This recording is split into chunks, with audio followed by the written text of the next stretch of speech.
Olá a todos. Hoje, dia 7 de agosto de 2021, iniciamos mais um estudo da Revista Espírita. Estamos estudando o ano de 1870, 1860 e já estamos no encontro de número 12. Então, esses nossos encontros, eles não têm, uma quantidade de temas ou quantidade de páginas, slides pré-definidos. Ele vai conforme aí os nossos comentários durante o estudo. Então, hoje nós estamos no estudo de número 12. Demais estudos, já estão disponíveis no nosso canal do YouTube, que é muito fácil de você encontrar, basta acessar ali o nosso site www.obreirosdosenhor.org.br e ali, além de você saber ali sobre os demais trabalhos da nossa casa, você também tem os links para as nossas redes sociais. Então, no estudo de número 12, hoje nós vamos falar sobre um médium curador, senhorita Desirê Godu de Hannibal Morbingham. Gostaria de convidar o Pereira para dar início nesse estudo? Ok, velho. Então, boa tarde a todos. Então, como o Lelo colocou, estamos dando continuidade ao estudo da Revista Espírita, com o tema hoje, um médium curador, que foi colocado na Revista Espírita de março de 1860. Então, o texto começa assim. Isso é o Kardec, né? Pedimos aos nossos leitores que se reportem ao artigo do mês passado, sobre os médiuns especiais. Melhor compreenderão os ensinamentos que vamos dar sobre a senhorita Desirê Godu, cuja faculdade oferece um caráter da mais notável especialidade. Há cerca de 8 anos, ela passou sucessivamente por todas as fases da mediunidade. A princípio, médio de efeitos físicos, muito poderosa. Tornou-se sucessivamente médio vidente, audiente, falante, escrevente e, finalmente, todas as suas faculdades se concentraram na cura de doentes, que parece ser a sua missão que desempenha com devotamento e uma abnegação sem limites. Deixemos falar a testemunha ocular, o Sr. Pierry, professor em Loiren, que transmite esses detalhes em respostas às perguntas que lhe dirigimos. Então, o texto ali. A senhorita Desirê Godu, jovem de 25 anos, pertence a uma família muito distinta, responsável e respeitada de Loiran.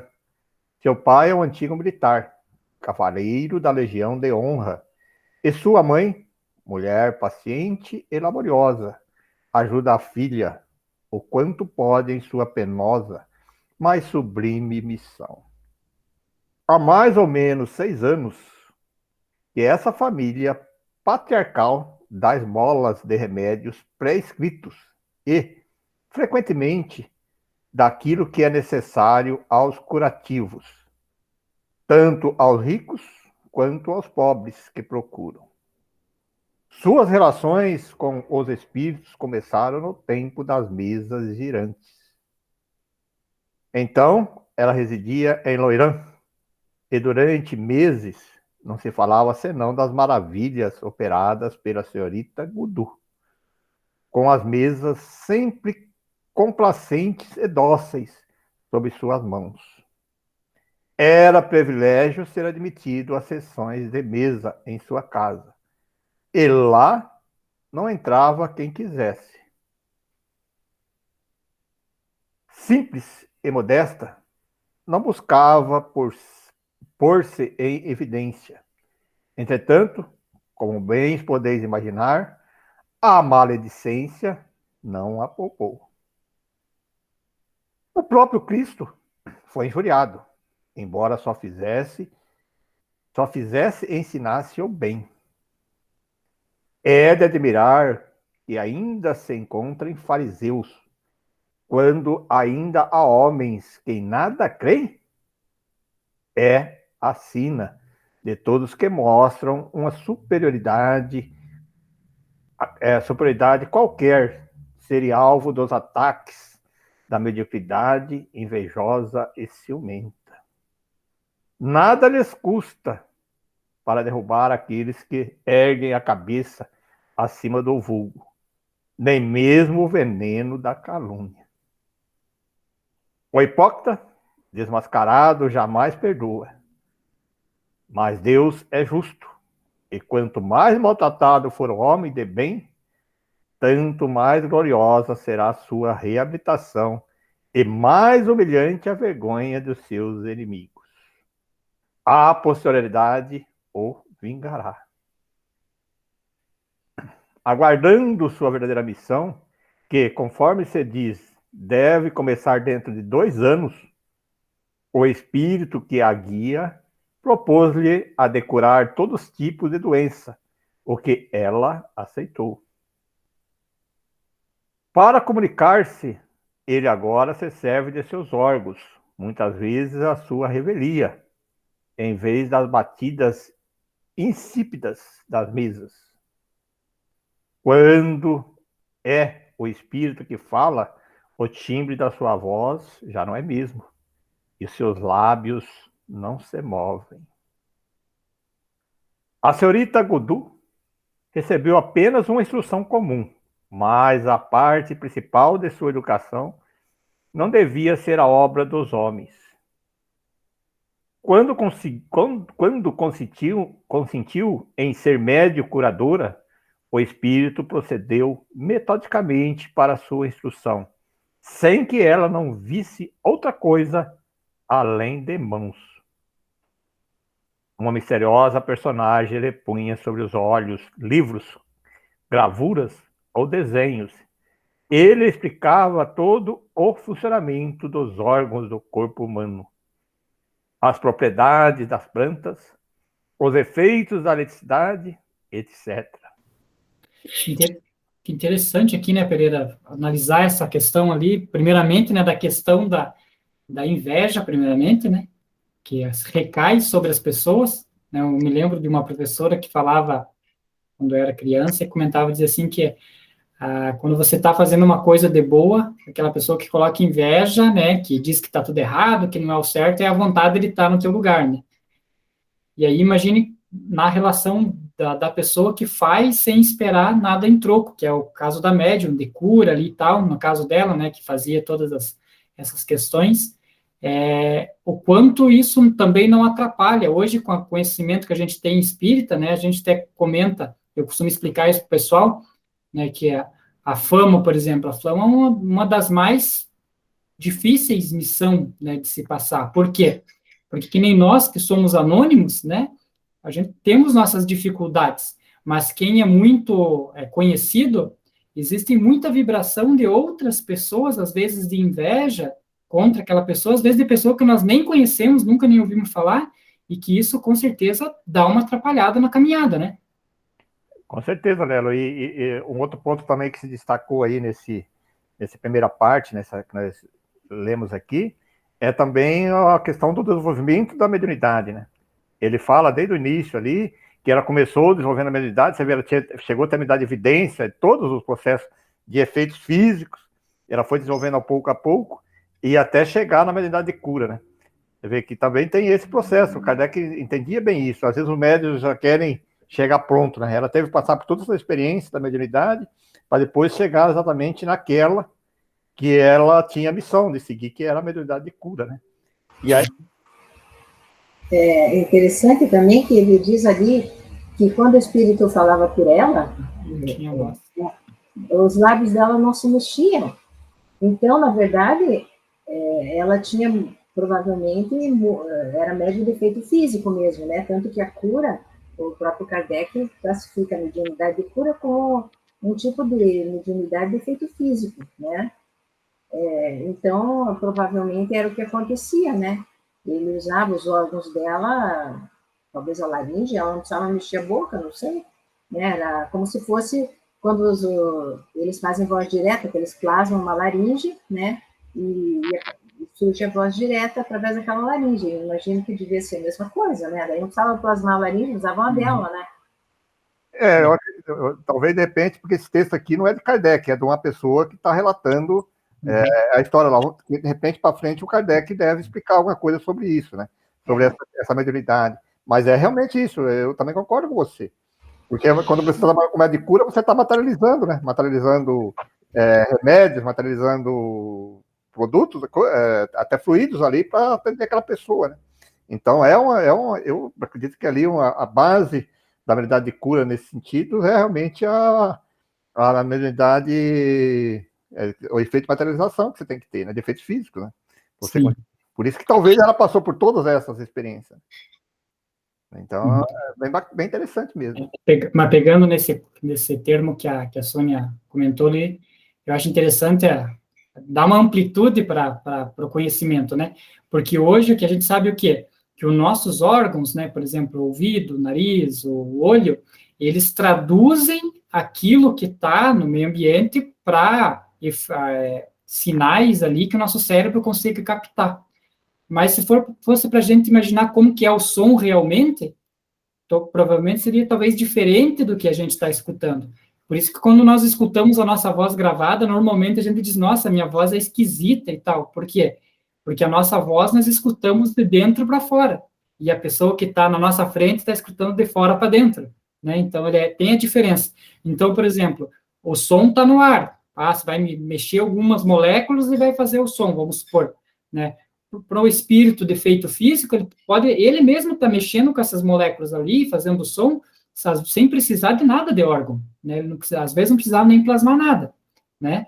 E eu achei interessante, só para passar, para a gente poder dar continuidade, a questão do estudo, né? Que nem o Pereira falou, ela veio estudando, foi vidente e tudo mais, e agora, na hora que ela chegou no médium de cura, não veio por osmose de conhecimento, foi apresentado para ela livros e tudo mais, para que ela tivesse conhecimento do funcionamento do órgão humano, do corpo humano. Então, não é chegar e dizer assim, colocar a mão na cabeça, pronto, você está curado.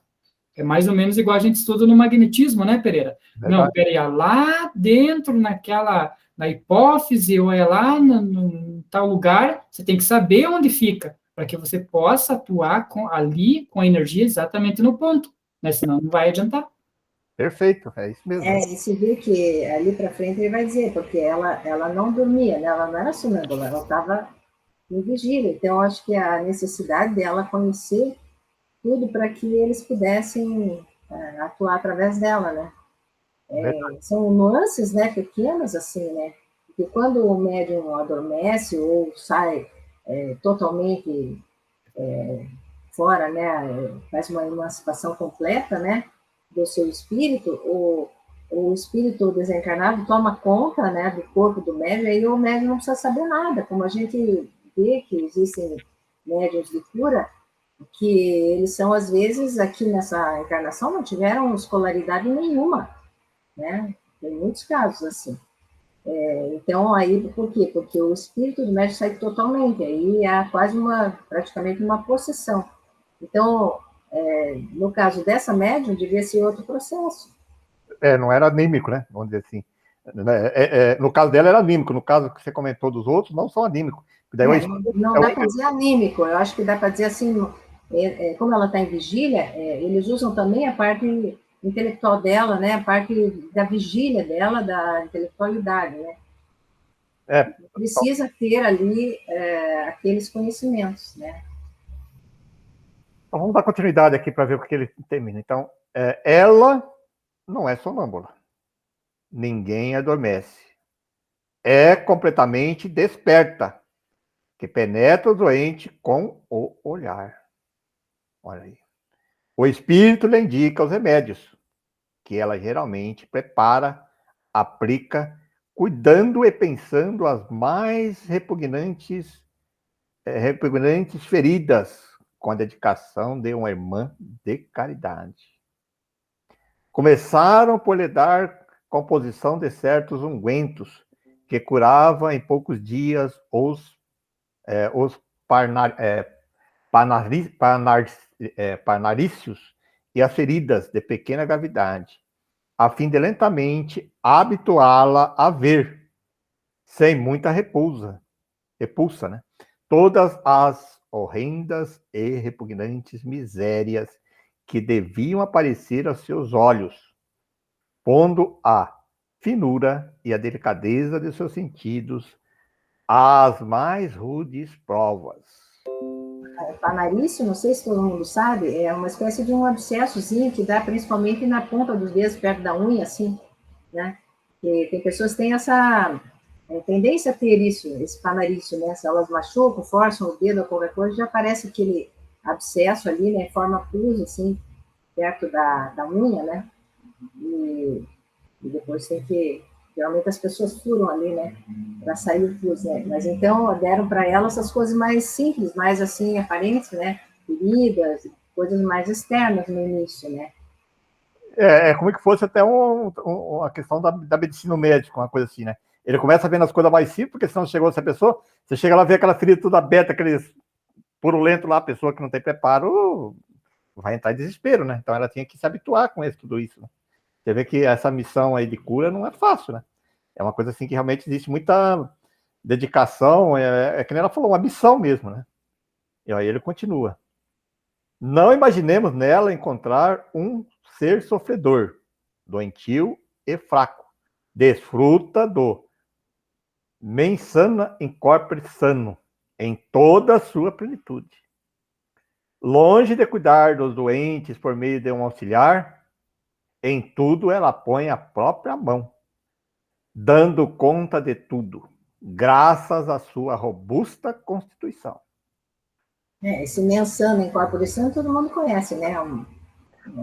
Mente sana e corpo são, né? Em latim, né? Mente sã e corpo são também, né? E era bem equilibrado. Vi muitos se retirarem com os olhos cheios de lágrimas, doces lágrimas de admiração. Pulou um pedaço, ela sabe inspirar. inspirar. Sabe inspirar aos bem. Sabe, né? Tá, desculpa.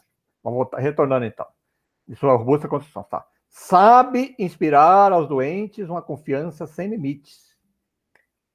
Acha no coração consolações para todas as dores. Tendo à mão remédios para todos os males.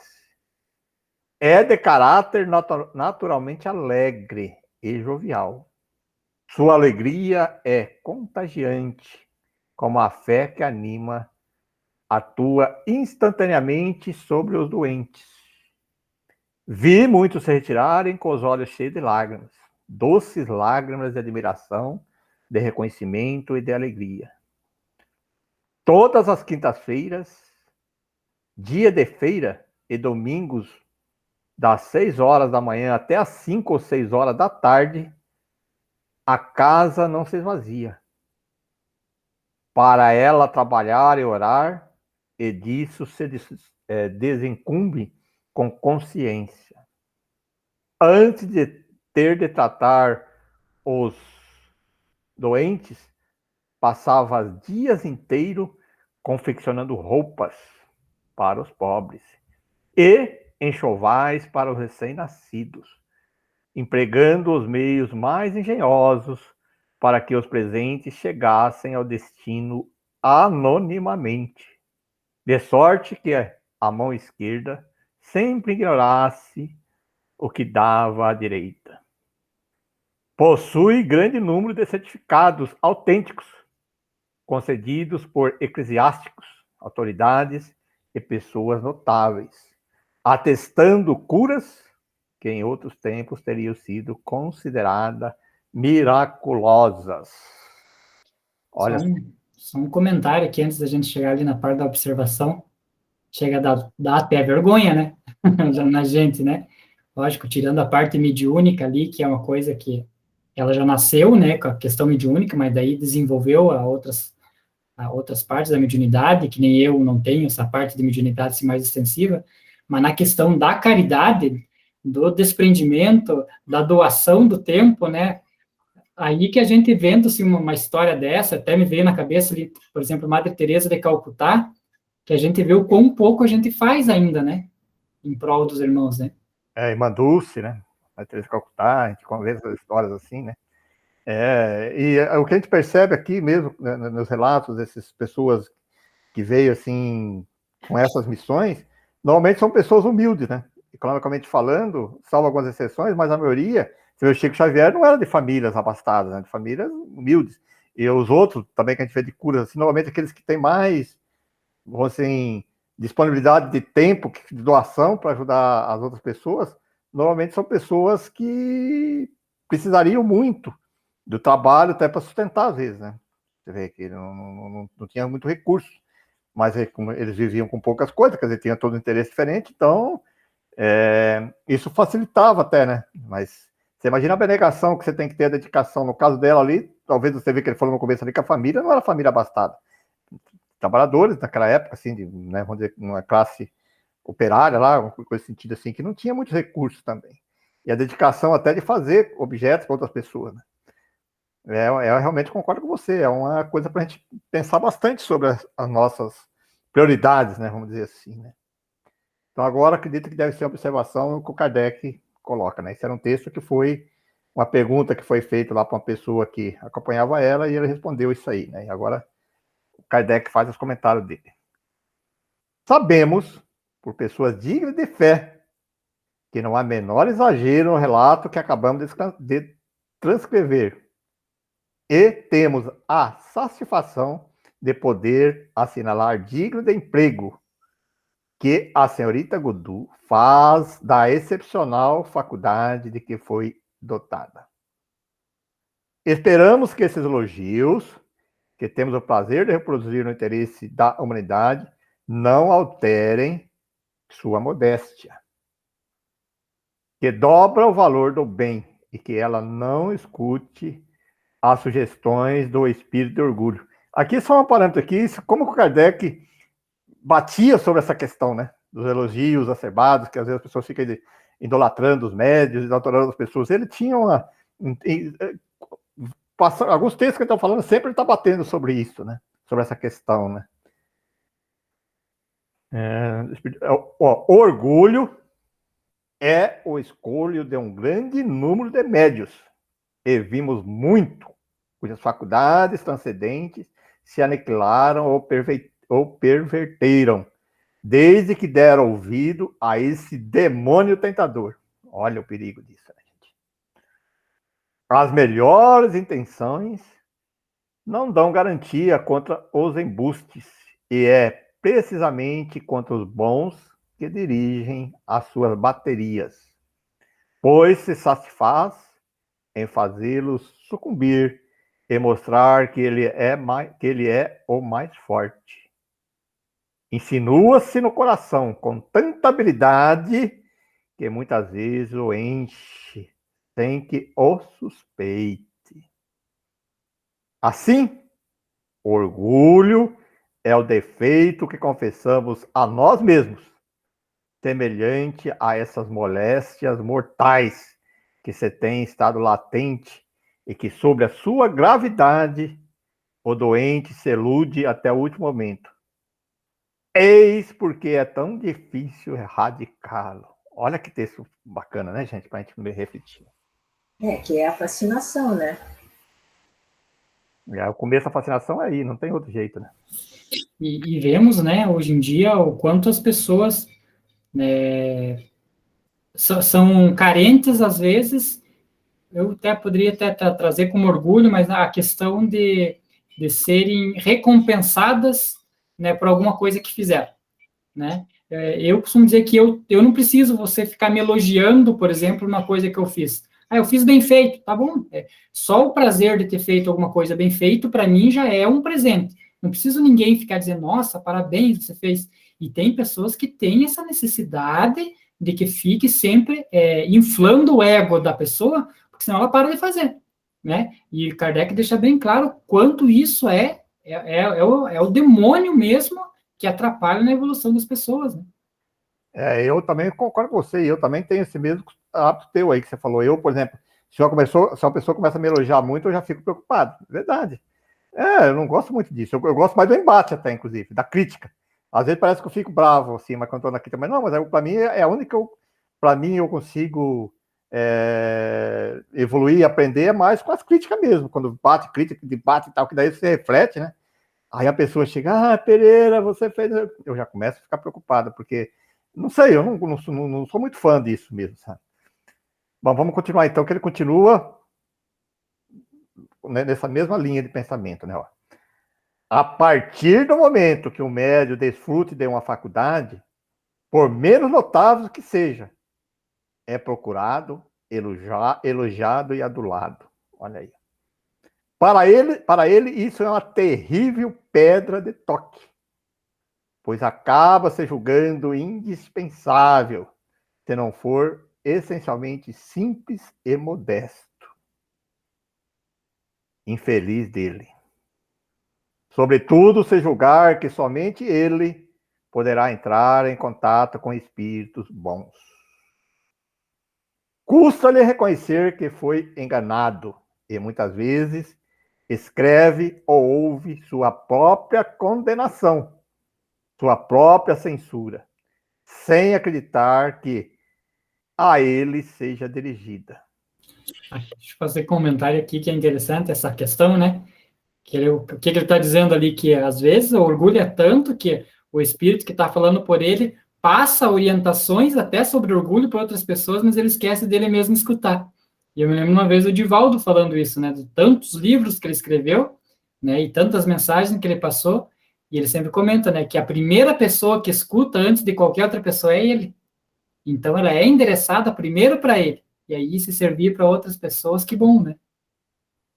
É, profundo isso. Temos que refletir muito mesmo. Ele continua, então, Kardec. Os espíritos enganadores se aproveitam para fascinar, ou dominar, ou subjugar cada vez mais, a ponto de lhe fazerem tomar por verdades as coisas mais falsas. É assim que nele se perde o dom precioso que não havia recebido de Deus, senão para tornar útil aos semelhantes, já que os espíritos bons sempre afastam daqueles que preferem escutar os maus.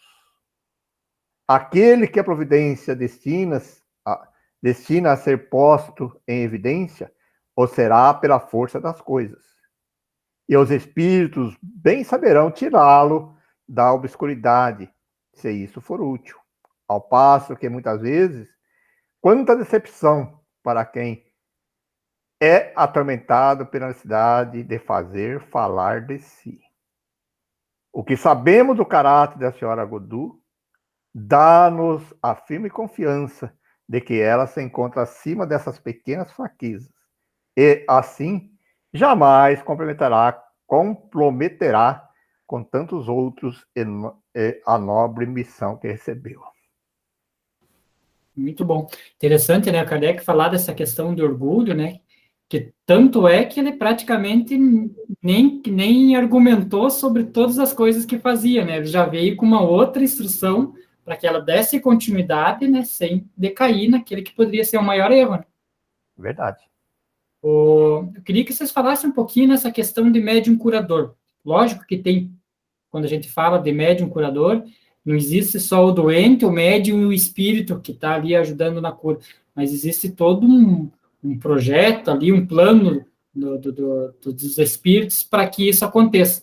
Porque nós sabemos que, às vezes, a doença ele é como se fosse um cinturão que nos mantém, às vezes, ali devido àquela impossibilidade, nos evita que façamos algo pior. Aí um médium de cura, ele curando qualquer um que aparecesse, talvez ele não estaria, talvez, assim, até tirando aquele problema que a pessoa deveria ter para que ela não fizesse coisas erradas a mais? Essa questão, inclusive, é posta lá no Evangelho segundo o Espiritismo, né? Quando tem uma questão lá que pergunta assim, que às vezes você, poxa, esse raciocínio que você falou, muitas pessoas têm. Poxa, se essa pessoa está passando por essa experiência, é porque ela está espiando e está pagando. Por que eu... Será que não seria eu... Até no Evangelho fala, poderia até agravar um pouquinho mais a doença dela para ela recuperar, né? Mas a resposta é bem ao contrário. Quem sabe não é você, né? Não é você que é a pessoa que foi designada por Deus para aliviar ela daquela doença que não chegou ao termo, né? Quem somos nós para julgar? Então não temos que julgar aqui será que essa pessoa merece ou não merece? Se chegou próximo ali para curar, temos que curar. Realmente, se a pessoa tiver que passar por outras experiências, nós sabemos disso, ainda de sofrimento que ainda não aprendeu toda a lição, ela vai passar por outros tipos de complicações de outra doença lá, mas jamais, se você tem essa missão, né, a média de cura, porque ele está ligado com, ele fala no começo ali, uma missão que ela aceitou. Então, se a pessoa fala assim, não, será que essa pessoa, não tem como você pensar assim, né? Não tem, isso no Evangelho ele deixa bem claro essa questão. A caridade é em primeiro lugar, né? E depois a gente vê que mesmo Jesus curou alguns que depois recaíram nos mesmos erros que ele chamava pecados, né? Mas aí é problema da pessoa e, obviamente, que ela vai colher as consequências depois, futuramente, vai ter outros problemas, talvez físicos ou não, né? Mas aí é de cada um, né? Então, a cura, às vezes, funciona como mais uma oportunidade para a pessoa ver, puxa, eu fui curada, né? Então, aquilo, às vezes, dá um choque na pessoa, né? Um despertamento nela, né? Para que realmente existem algumas coisas além da matéria, etc., que ela precisa começar a se dedicar, reverenciar, etc., né? E agora, se ela não aproveita a oportunidade, aí, claro, ela vai colher as consequências futuramente. Como o Pereira mesmo disse, né? Pode surgir outra doença ou pode acontecer qualquer outro tipo de situação, que vai ser uma consequência do fato dela não ter aproveitado, né, a oportunidade. Mas mesmo Jesus fazia isso, né? E até mesmo a pessoa pode ser totalmente, vamos dizer assim, não tem nada, tal, né? E aí, de repente, quando acontece uma coisa dessa, assim, ditos milagres, né, que é uma coisa difícil, ela dá um despertar disso aí, começa a acreditar em alguma coisa, né, começa a acreditar em Deus, né? De repente, é ali que ela precisava disso, né? Ela precisava de uma coisa forte, uma prova forte de uma coisa que aconteceu com ela para ela despertar, né? E aí, uma outra questão, que é isso que nós hoje temos, como até a nossa instituição utiliza muito disso, não é fazer simplesmente a cura, né? É só chegar ali e aliviar a pessoa. Então, nós falamos, o nosso projeto é assim, nós atuamos assim, holisticamente falando.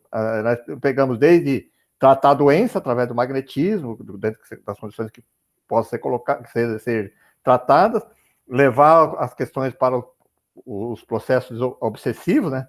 Processos obsessivos, e junto atendimento fraterno, evangeliterapia, quer dizer, tudo composto. Quer dizer, a pessoa chega ali, às vezes, totalmente sem crença nenhuma, sem fé em Deus, aí de repente recebe ajuda, aí ela é convidada, né, ao evangeliterapia, e aí vai, ao estudo, né, e assim nós sabemos de experiência própria nossa, com esses anos todos que nós estamos atuando, quantas pessoas que chegaram totalmente sem nenhuma crença, às vezes totalmente diferente, e de repente começa ali, recebe aquela ajuda, começa a trabalhar, começa a estudar, e hoje são médios, são trabalhadores da casa ali, mais abnegados que todos, né? Porque eles passaram por toda essa experiência. Né? Então também é importante esse outro lado, né? Não oferecer só a cura também, né? Mas no caso dela, ali, se era para oferecer a cura, tem que oferecer a cura. Mas nós achamos importante também oferecer esse outro lado, né? Sim.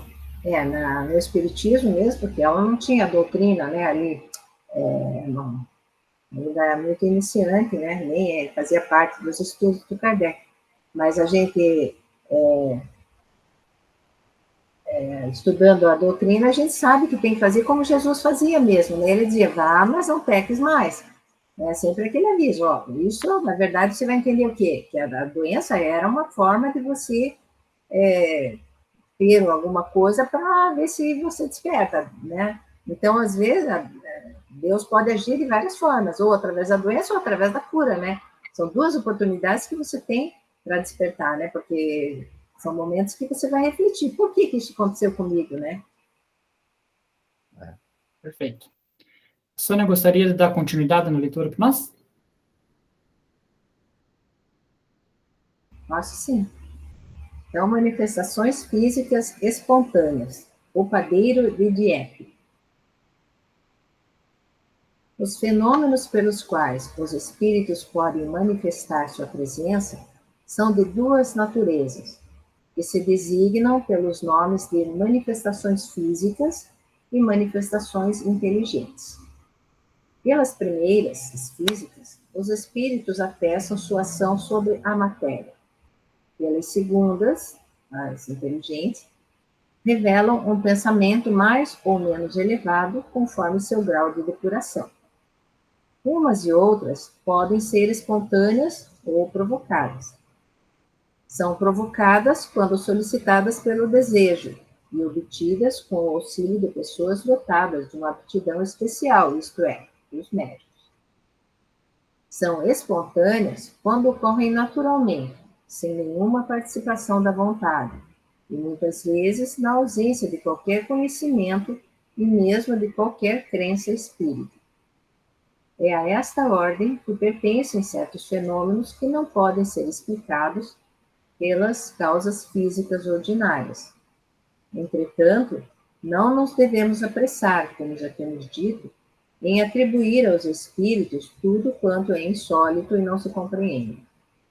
Nunca insistiríamos demais nesse ponto, a fim de nos precavermos contra os efeitos da imaginação e muitas vezes do medo. Repetimos. Quando um fenômeno... Deixa eu só fazer um comentário, Sônia, aqui, eu acho bem importante aqui, comentar isso, que às vezes a pessoa, quando começa a seguir o espiritismo, qualquer estralo na casa ele já vira espírita, né?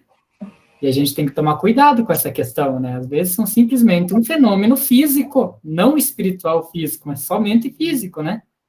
Exatamente. Então, o Kardec vai explicar melhor ali, ó. Repetimos. Quando um fenômeno extraordinário se produz, o primeiro pensamento deve ser o de que tenha uma causa natural, por ser a mais frequente e a mais provável. Né? Então, se é um estalo, como o Lelo disse, então, vamos ver se o que está acontecendo. Tem alguma coisa que, né, uma madeira que está trabalhando, alguma coisa que caiu, né? Procurar um efeito natural, né? Tais são, sobretudo, os ruídos e mesmo certos movimentos de objetos. O que se precisa fazer, nesse caso, é buscar a causa, sendo provável que a encontremos muito simples e muito vulgar. Né? Então, às vezes, é uma coisinha ali mesmo que, né, um gato passou correndo, derrubou uma coisa, né, e você já acha que, meu Deus, caiu, né, sozinho. Não é assim. Dizemos mais. O verdadeiro e, por assim dizer, único sinal de intervenção dos espíritos é o caráter intencional e inteligente do efeito produzido, quando a impossibilidade de uma intervenção humana esteja perfeitamente demonstrada. Nessas condições, raciocinando conforme o axioma de que todo efeito tem uma causa, e que todo efeito inteligente deve ter uma causa inteligente, torna-se evidente que se a causa não estiver nos agentes ordinários dos efeitos materiais, estará fora desses mesmos agentes. E se a inteligência que age não for humana, é preciso que se encontre fora da humanidade. Haverá, então, inteligências extra-humanas? Isso parece provável. Se certas coisas não são e não podem ser obras dos homens, devem ser obra de alguém. Ora, se esse alguém não for um homem, parece que necessariamente deve estar fora da humanidade. Se não o vemos, deve ser invisível.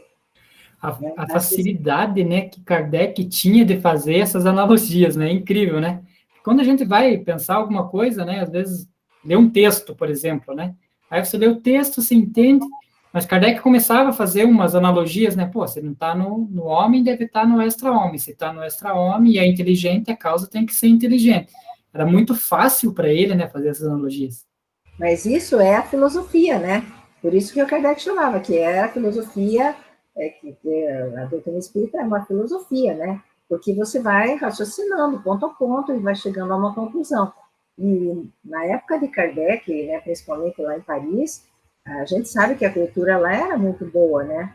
O pessoal tinha uma noção muito boa desde a infância, ele principalmente, que estudou lá na Suíça, né, em Yverdon, com o Pestalozzi, desde pequeno ele foi estimulado a esse tipo de raciocínio, buscar a causa, buscar a origem de tudo, né?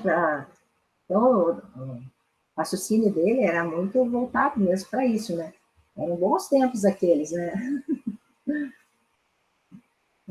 Então, eu parei onde ali. É um raciocínio tão peremptório e de tão fácil compreensão quanto o do senhor de La Palice. Quais são, então, essas inteligências? Anjos ou demônios? E de que modo inteligências invisíveis podem agir sobre a matéria visível? É o que sabem perfeitamente aqueles que se aprofundaram na ciência espírita. Ciência que, como as outras, não é aprendida num piscar de olhos, nem pode ser resumida em algumas linhas. Aos que fazem tal pergunta, diremos apenas isso. Como o vosso pensamento, que é imaterial, move à vontade o vosso corpo, que é material. Olha que bacana. Acreditamos que eles não se embaraçarão na solução desse problema. E se rejeitarem a explicação dada pelo Espiritismo desse fenômeno tão vulgar, é que tem outra muito mais lógica ao pôr. Né? Se eles não aceitam isso, deve ter uma outra explicação mais lógica, mas até agora não a conhecemos. Então, se alguém rejeita, Kardec sempre dizia, se você rejeita, então você tem que ter uma explicação melhor. Você tem? Não tem. Então, você tem que, por enquanto, aceitar essa, né? Isso me fez voltar um livrinho que eu tinha aqui, até eu fiz uma mudança aqui, eu perdi ele, de sorte, né? De Platão, como que ele desenvolvia esse raciocínio, que é bem do que o Kardec está falando. Então, eles colocavam a tempo para você definir tal coisa. Aí a pessoa dava uma definição mais simples possível. Aí fala, mas isso responde assim, assim. Ah, mas e se acontecer isso? E ia colocando várias questões, e às vezes eles ficavam, conta no livro ali, que eles debatiam, às vezes, dias, meses, aquele assunto, até que chegar no final, poxa, isso aí satisfaz a definição, o conceito daquilo que eles estavam estudando, né? E é o que falta hoje para nós, né? Nós já queremos dar respostas, formular uma teoria, e já de imediato. E aí acontece isso, né? Porque daí ela responde uma parte da verdade, né? Não que seja mentira, mas ela não responde todas as questões. E aí é o que o Kardec está falando, ele vai fazendo várias perguntas, várias questões, para chegar numa conclusão mais clara. E pode chegar na conclusão que ele falou, eu ainda não sei, ainda não sabemos. Né? Ele disse, ainda não temos resposta para tudo isso. Bacana esse raciocínio, né? Eu acho muito bacana isso. Vamos aos fatos que motivaram essas observações. Vários jornais, entre outros o Opinião Nacional, de 14 de fevereiro último, e o Jornal de Rouen, de 12 do mesmo mês, relatam o seguinte fato conforme o Vigile dit. Eis o artigo do Jornal de Rouen. O Vigile dit publica a seguinte carta de seu correspondente de Grandes. Em nosso número de sexta-feira, já assinalamos uma parte dos fatos hoje relatados nesse jornal, mas a emoção provocada na comuna por esses extraordinários acontecimentos nos leva a dar novos detalhes contidos nessa correspondência. Aí vem a correspondência. Hoje sorrimos das histórias mais ou menos fantásticas dos velhos tempos que se foram, não desfrutando os pretensos feiticeiros da atualidade de grande veneração. Não são mais acreditados em grande gente que alheios. Contudo, nossos velhos preconceitos ainda têm alguns adeptos entre os aldeões, de modo que a cena verdadeiramente extraordinária que acabamos de testemunhar, bem adequada para fortalecer a sua crença supersticiosa. Ontem pela manhã, o Sr. Goubert, um dos padeiros da nossa vila, seu pai, que lhe serve de operário, e um jovem aprendiz de 16 a 17 anos, iam começar o trabalho rotineiro, quando perceberam que vários objetos deixavam espontaneamente seu lugar para se lançarem na macieira, né? Lugar que preparava massa, né? Tiveram, assim, que refugar sucessivamente a farinha que trabalhavam. Vários pedaços de carvão, 2 pesos de tamanhos diversos, um cachimbo e uma vela. Então, começou a cair coisas dentro da massa do pão que eles estavam fazendo lá. Apesar de sua extrema surpresa, continuaram a tarefa e tinham chegado a virar o pão, quando, de repente, uma porção de massa de 2 quilos, escapando das mãos do jovem auxiliar, foi lançada a alguns metros de distância. Isso foi o prelúdio, e como que a senha da mais estranha desordem. Então, Eram cerca de 9 horas e até o meio-dia foi positivamente impossível ficar no forno e no aposento vizinho. Tudo foi posto em grande desordem, derrubado e quebrado. Os pães, atirados no meio da sala com as pranchas que lhes serviam de base, entre restos de toda sorte, foram completamente perdidos. Mais de 30 garrafas repletas de vinho quebraram-se sucessivamente, e enquanto o bolinete da cisterna rodava sozinho com extrema velocidade, brasas, as pás, os cavaletes e os pesos saltavam no ar e executavam mais diabólicas evoluções. Em torno do meio-dia, o tumulto cessou pouco a pouco, e algumas horas depois, quando tudo entrou em ordem e os utensílios repostos em seu lugar, o chefe da casa pôde retomar os trabalhos habituais. Esse bizarro acontecimento causou ao Sr. Dubert um prejuízo de, no mínimo, 100 francos. Imagina, né? Nossa, Quebrou a garrafa de vinho. fico imaginando o pessoal chegando na padaria comprar pão e ele falando que não tem pão porque, porque o pessoal espiritual ele não deixou ele fazer pão, imagina. A esse mesmo relato, Opinião Nacional, em outro jornal, acrescenta as seguintes reflexões. Reproduzindo essa história singular, seria uma injúria aos nossos leitores preveni-los contra os fatos sobrenaturais que ela relata. Sabemos perfeitamente não se tratar de uma história do nosso tempo, e que poderá escandalizar alguns dos doutos leitores do Evangelho. No entanto, por mais inverossímil que pareça, não é menos verdadeira. E, se necessário, 100 pessoas poderão certificar-lhe a exatidão. Aí volta o Kardec, Confessamos não compreender bem as reflexões do jornalista, que parece contradizer-se. Por um lado, diz aos leitores que se previnam contra os fatos sobrenaturais que a carta relata, e termina dizendo que, por mais inverossímil que pareça, essa história não é menos verdadeira, e, se necessário, 100 pessoas poderiam certificar-lhe a exatidão. De duas, uma, ou é verdadeira ou é falsa. Raciocínio dele de novo, Se falsa, tudo está dito. Se é verdadeira, como atesta a Opinião Nacional, o fato revela uma coisa muito grave para ser tratada um tanto levianamente. Ponhamos de lado a questão dos espíritos e nela não vejamos senão um fenômeno físico. Não é bastante extraordinária para merecer a atenção de observadores sérios? Que, pois, os sábios se ponham à obra e, perscrutando os arquivos da ciência, nos deem uma explicação racional e irrefutável, apontando a razão de todas as circunstâncias. Que interessante. Se não podem, que interessante, né, Sônia, aqui que ele comenta, né? Então, todo mundo conhecia ele ali como o patrono aí do espiritismo. Não, o fato aconteceu, está narrado no jornal, em 2, na verdade, em 2 jornais. Tá bom, vamos tirar o espiritismo da jogada. O fato aconteceu, então alguém vem e me explique ali fisicamente, cientificamente, o que aconteceu, porque não pode se passar despercebido uma questão dessa, né? Aconteceu e deixa quieto. Não, vamos tentar explicar. Isso mesmo, daí ele fala, se não podem, somos obrigados a admitir que não conhecem todos os segredos da natureza. E se apenas a ciência espírita dá a solução, é preciso optar entre a teoria que explica e a que nada explica.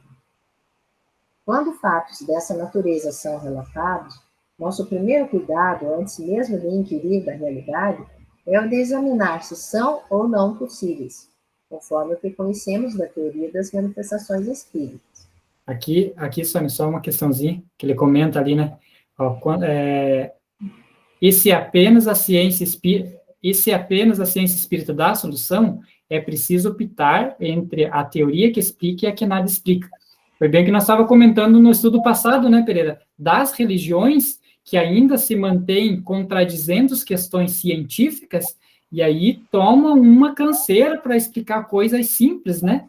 Do que está escrito na própria Bíblia, né? Porque coisas que estão na Bíblia são nitidamente espirituais, e aí as religiões que entendem que qualquer espírito seria o demônio, tomam um cansaço para tentar explicar. Né? E essa é a vantagem, né, da doutrina espírita, que ela se atualiza com a ciência, né? E aí vem trazendo uma explicação. Ah, mas você está falando de espírito na ciência. Bom, é uma explicação que você ainda não tem e que nós temos. Então, como que não é uma ciência? É uma ciência nova, um outro método, como dizia Kardec, para uma ciência nova tem que ter outros métodos de estudo e de observação, né? Aí você colocou no ponto que ele sempre colocou. Então, se a ciência provar um fato contrário, vão ficar com a ciência. Você não pode ir contra a ciência, né? Se você vai querer teimar, aí viram os dogmas, né? Da religião. Ah, não, tem que ser assim porque o Papa quer, ou não sei o quê, que está escrito na Bíblia.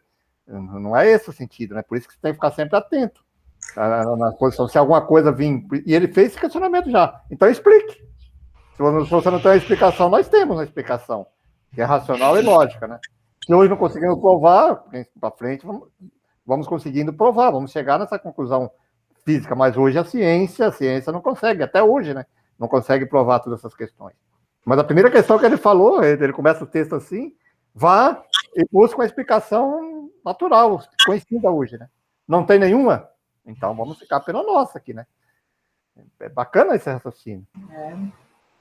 Então, citamos alguns fatos, né, demonstrando-lhes a absoluta impossibilidade, notadamente a história que narramos no número de fevereiro de 1859, segundo o jornal de Debate, sob o título Meu Amigo Hermann, a qual certos pontos da doutrina espírita poderiam ter dado uma aparência de probabilidade.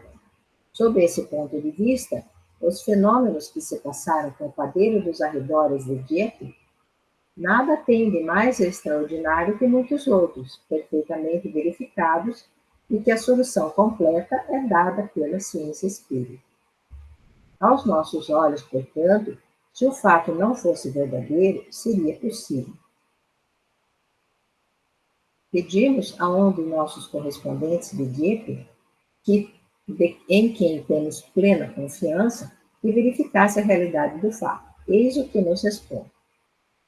Hoje posso vos dar todas as informações que desejais, pois me informei em boa fonte. O relato do Vigie é a exata verdade. Inútil relatar todos os fatos. Parece que vários homens de ciência vieram de muito longe para se darem conta desses fatos extraordinários, que não poderão explicar se não tiverem nenhuma noção da ciência espírita. Quanto aos nossos camponeses, estão confusos. Uns dizem que são feiticeiros, outros que é porque o cemitério mudou de lugar e sobre o antigo sítio fizeram construções. E os espertalhões, que passam entre os seus por tudo saber, sobretudo se são militares, os militares daquele tempo não tinham poder, né? No tempo lá havia o próprio Napoleão, né, era militar, ali os militares mandavam e acabou-se, né? Então, terminam dizendo, palavra de honra, não sei como isso pode acontecer. Inútil dizer que não falta quem atribua grande parte de tudo isso ao diabo. Para fazer com que a gente do povo compreenda todos esses fenômenos, seria necessário iniciá-los na verdadeira ciência espírita, o único meio de arrancar dentre eles, a crença nos feiticeiros e todas as ideias supersticiosas, que ainda por muito tempo representarão o maior obstáculo à sua moralização. Porque aí, como a ciência não explica, a religião deles não explica, aí eles ficam inventando coisas da cabeça, né? Ficam dizendo que é magia, é feitiçaria, é alguma coisa que a igreja não quer lidar, né? Por exemplo, a religião na época não queria lidar, então deve ser mesmo coisa feiticeira. Então, você vê que ele colocou lá que é do cemitério, né? Lá mudaram o cemitério de lugar, foi em cima do cemitério. Você vê cada coisa, né? Sim, isso aí no cemitério antigo, né? São as crendices, né, que as pessoas vão... Porque a necessidade é uma necessidade humana mesmo, né? Você querer saber por que aquilo está acontecendo, né? Porque se ninguém explica, então você tem que achar uma explicação. Né? Uhum.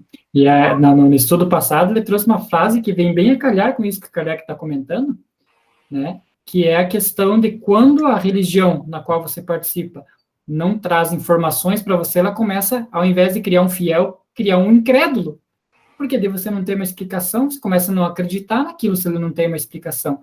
e ao invés de estar fazendo um trabalho útil para a evolução da humanidade, está atrapalhando na evolução, né? Porque cada vez que se cria um incrédulo, você atrasa a evolução. E eu acredito, né, que, na verdade, foi isso que aconteceu na história da humanidade, né? A religião não acompanhou a ciência, então, quando chegou aquela fase nos anos 1700, que veio o iluminismo, né? Se a religião tivesse acompanhado aquelas descobertas, talvez pudesse ir se adaptando, né? E aí as pessoas não iam perder a fé. Mas como aí a religião marcou, ficou pé, disse que não, era daquele jeito, e todo mundo estava vendo que não era, né? Porque a hora que descobre uma coisa, que nem, por exemplo, que é a Terra que gira em torno do Sol, mas para a religião da época, imagine, né, não podia, a Terra era o centro do universo. Então, quando vem a ciência e demonstra, e mostra, e explica, não tem mais como ir contra, né? E as pessoas começaram a pensar, bom, então o nicho da religião é tudo uma bobagem. Aí, claro, já vieram os espertalhões também, daí já dominado de outra forma, dizer, viu, tudo isso não serve para nada. E aí a coisa começou a degringolar, né? E foi mais ou menos nessa época, nos anos 1600, 1700, a coisa foi cada vez piorando mais e começou a nascer o materialismo mesmo, né? Nasceu a descrença, né? Das pessoas em Deus. Eu acredito, assim, também que é que nem você educar crianças, né? Você pega umas crianças humildes, quando é pequenininha, você pode criar uma certa alegoria, tudo bem. Mas é a mesma coisa do espírito, né? Vamos dizer assim, que se um planeta ele está numa fase evolutiva inicial ainda, né? Então é aceitável isso que eles aceitam, né? Porque o espírito está evoluindo. Mas aí que você falou a palavra certa.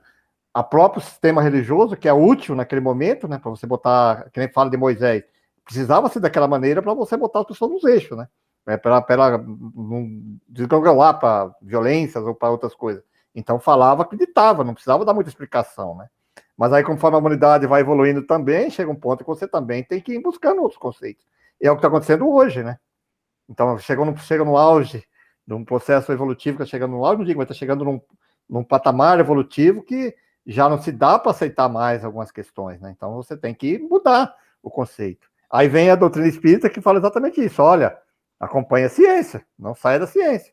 Quer dizer, abre totalmente. Então, quem é um pouquinho raciocínio lógico, fala, poxa, aí faz sentido, né?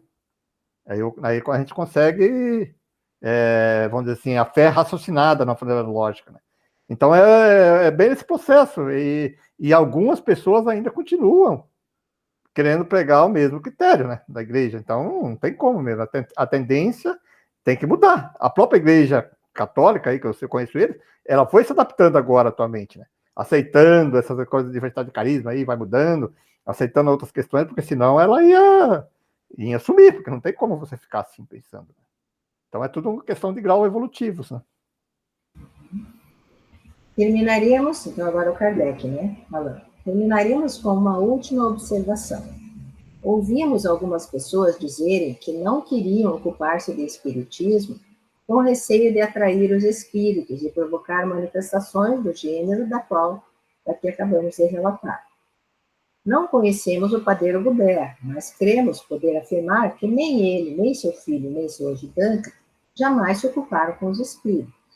É mesmo de notar que as manifestações espontâneas se produzem preferencialmente entre pessoas que nenhuma ideia possuem do espiritismo, prova evidente de que os espíritos vêm sem ser chamados.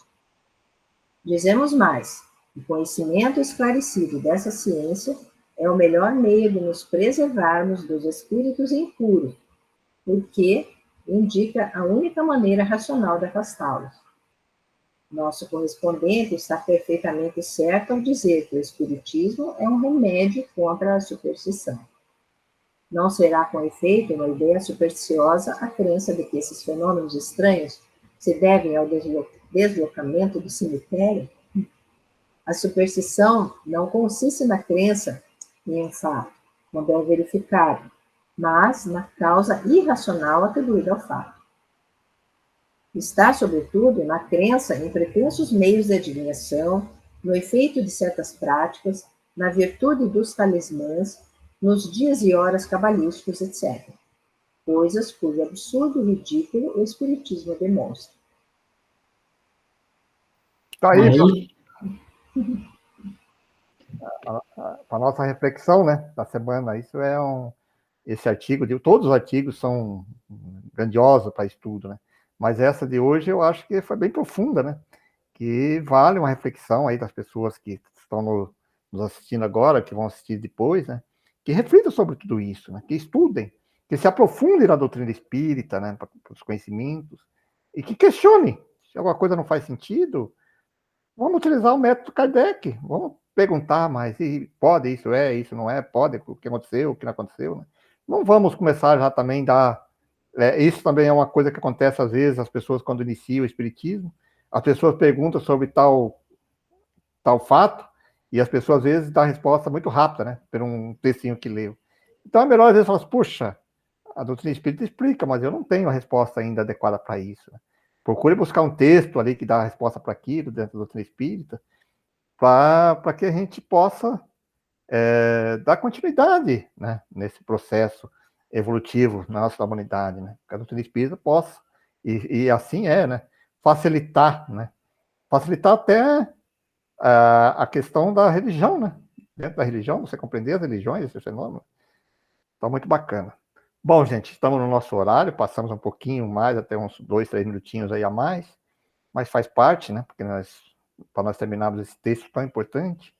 Mas então vamos nesses momentos agora, já encerrando a nossa parte dos estudos, agradecendo, como sempre fazemos, a todos os amigos espirituais que nos acompanham nesses estudos, aqueles benfeitores que vêm para nos intuir, nos orientarem nas nossas respostas, bem também como agradecemos aqueles que vêm ao estudo da doutrina espírita, desta revista espírita, para o conhecimento dessa doutrina.